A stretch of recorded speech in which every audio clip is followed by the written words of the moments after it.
समस्त को नमस्कार। आज आम मैंने शास्त्र पाठ अध्ययन करवा गालातियो 3 अध्याय जहाँकि आम मैंने देखा पाऊँ 8 पद 9 पदरे लेखा अच्छी। मात्र पूर्वरे तुम्भे माने ईश्वर को न जानी जो माने प्रकृत ईश्वर नुहंती से मानकर दास थिल, किंतु एबे ईश्वर को परिचय पाइछ, बरंच ईश्वर द्वारा परिचित होइछ। तेबे किपरि आउ थरे दुर्बल और अकिंचन प्राथमिक विषय गुड़ाक प्रति फेरी जाए पुनर्बार सही सबूर दास होगाकू इच्छा करुअछ। मु आपण मानकु आज कहबाकू चाहे, पूर्व आपण माने जेते बेले प्रभु यीशु ख्रीष्ट को जानि नथिले, माने पूर्व विषय रे आपण माने रही थिले। तेबे देखंतु जेतेबेले प्रभु यीशु ख्रीष्ट को आपण माने ग्रहण कले, प्रभु यीशु ख्रीष्ट को आपण माने परिधान करे अछंती, तेबे पुरातन विषय गुड़ाक पुनर्बार आम माने सेठाकू करिया पई प्रवृत्त हेउछु। जेतेबेले आम माने प्रभु यीशु ख्रीष्ट को आम माने जानि नथिले, से समस्त शारीरिक विषयर प्रति आम माने दास थिले। आज आम्बे माने सही शारीरिक एही जगतर दास होइछु। जेतेबेले प्रभु यीशु ख्रीष्ट को आम माने ग्रहण कलु, आमनकर समस्त प्राथमिक जहाँकि प्रथम जे कार्य आम माने करि आसुथिलु से दास हेबाकू इच्छा आम माने करि चलीथिलु। सेही प्राथमिक दास माने जहाँ असुचिता एबे जो परंपरा जो पूर्व प्राथमिक जहाँ चली जो माने नाश खाऊले नाश खाऊले, जो माने मद पीउथिले मद पीउथिले, जो माने गुड़ाक खैनी विभिन्न प्रकार तमाखु एपरी प्रकार जो माने आगुरु भोजन करुथिले, और से गुड़ाक पुनर्बार प्रभु यीशु ख्रीष्ट को पाइला पर मध्य ताहा जदि ग्रहण करुछंती आपण माने, ताहेले आपण माने जानंतु से प्राथमिकर दास बंधन रे आपण माने अछंती।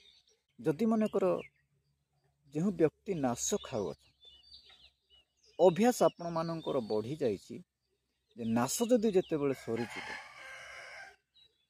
से नाशर बंधनर दास रे आपण अछंती हलिया रे, से कौन कहब ए नाश सरीगला, मते जा दुकान रु तू 10 टंका धरिकी जा नाश किणिकी आने।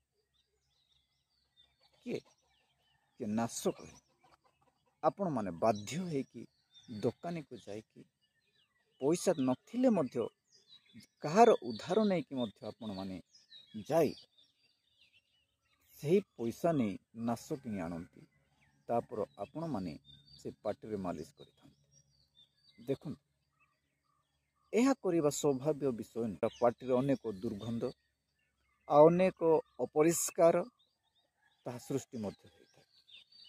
सही प्रकार जो माने मध्य निशा सेवन करुछन, पूर्वरे तो आपण माने निशा सेवन करुथिले, यीशु को पाइला पर यह निशा सेवन करिवार आवश्यकता नहीं। जदि निशा सेवन आपण माने करुछंती ताहेले निशा सेवन से मदर आपण माने जने जने दास अटते।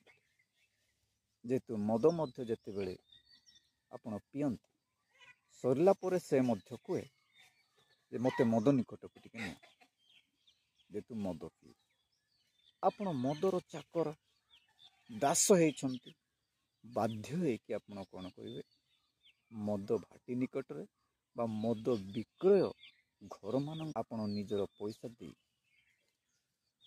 ताहा दास परी ताहाको मद को आपण माने दियंती, आउ ताहा निज हृदय रे प्रवेश करिथा। ताहा द्वारा मध्य अनेक लोक माने लिभर किडनी फेल रही थाए। आमाने देखा पाउछु 100% लोक मानक मध्य जो माने ए निशा सेवन करती से मानक मध्य 90% लोक माने लिभर किडनी खराब हो जाए, किंतु जो माने निशा सेवन करती ना 100% लोक मानक मध्य 10% ସେହି ପ୍ରକାର ରୋଗର ଆକ୍ରାନ୍ତ ହୋଇଥାନ୍ତି। ତେଣୁ ପ୍ରିୟ ବନ୍ଧୁଗଣ, ମୁଁ ଆପଣମାନଙ୍କୁ କହିବାକୁ ଚାହେଁ, ଆପଣମାନେ ଯେଉଁ ସ୍ୱଭାବରେ ଆପଣମାନଙ୍କୁ ଆହ୍ୱାନ କରାଯାଇଅଛି ତାହାର ଯୋଗ୍ୟ ଆଚରଣ କରିବା ମାନଙ୍କର କର୍ତ୍ତବ୍ୟ। ଯେହେତୁ ଆମ୍ଭେମାନେ ଯେତେବେଳେ ପ୍ରଭୁ ଯୀଶୁ ଖ୍ରୀଷ୍ଟଙ୍କୁ ଜାଣିନଥିଲୁ, ସେହି ସମୟରେ ଏହି ପ୍ରାଥମିକ ଗୁଡ଼ାକର ଦାସ ଥିଲୁ। ଯେତେବେଳେ ଯୀଶୁ ଖ୍ରୀଷ୍ଟଙ୍କ ଠାରେ ଆମେ ବିଶ୍ୱାସ କଲୁ, ଏ ସମସ୍ତ ପ୍ରାଥମିକ ବିଷୟ ଗୁଡ଼ାକ ମାନେ ଦାସ ହେଇ ରହିବା ନାହିଁ, ଯଦ୍ୱାରା ଆମ୍ଭେମାନେ ଆଶୀର୍ବାଦ ପାଇବା। ସେଥି ନିମନ୍ତେ ଗାଲାତୀ ପୁସ୍ତକରେ ପ୍ରେରିତ ପାଉଲ ସମ୍ପୂର୍ଣ୍ଣ ଭାବରେ ଆମମାନଙ୍କୁ ଜଣାନ୍ତି।